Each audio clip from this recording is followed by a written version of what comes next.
Is there an issue here with celebrity politicians? Because he's a celebrity politician. I mean, he's a rock star who's been lured into politics.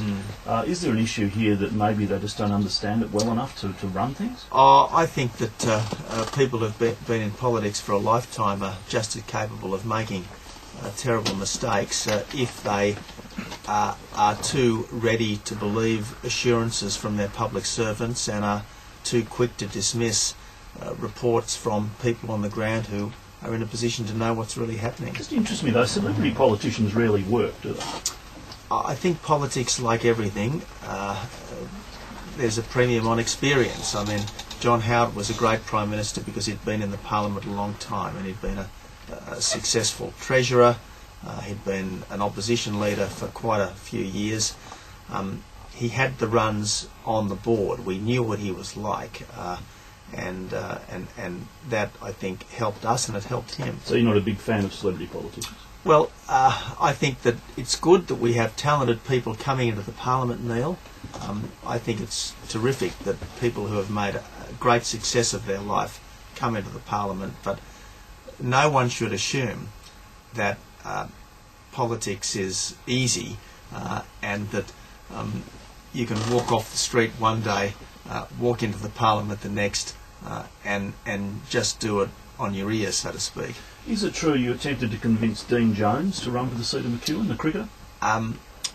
I've heard his name mentioned. Did you have a meeting with him? I haven't met with him, no. But if he wants to put his hand up, I'd love to have him. I would love to have him. So you're not aware of an approach to Dean Jones to replace Fran Bailey and McEwen? I haven't made any approaches to him. No, are you aware of the approach? I understand that some people thought he would be interested in running. Well, look, Is it correct John Howard had a role? I don't know. I just don't know. So it was never discussed with you? Never. John Howard has never discussed Dean Jones with me. No, has anybody?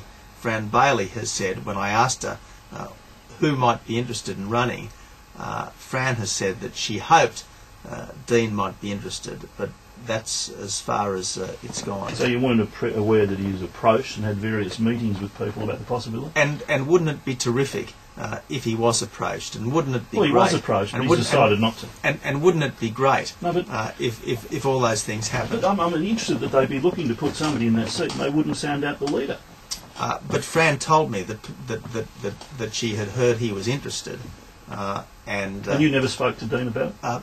Look, I have not spoken to Dean about it, but if you give me his number, I'll give him a call. I think he's made up his mind. He doesn't want to do it. That's not at this stage. That's and in fairness, he lives in the electorate. Yeah. I mean, he's lived there for 20 years in Romsey.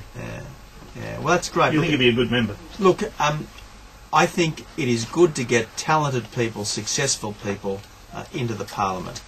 And you're not aware of John Howard playing a role in it? I'm not. But if he did, what's wrong with that, mate? That's a terrific thing. It's a great thing. Well, he probably knows it. Yeah, well, I mean, John was a cricket tragic. I guess I'm not a cricket tragic in the same way. Well, we might be after Cadell Evans, eh? I had a nice bike ride in Adelaide with Alexis Rhodes yesterday, and I think she's too busy cycling to be a political candidate at this stage. We'll take a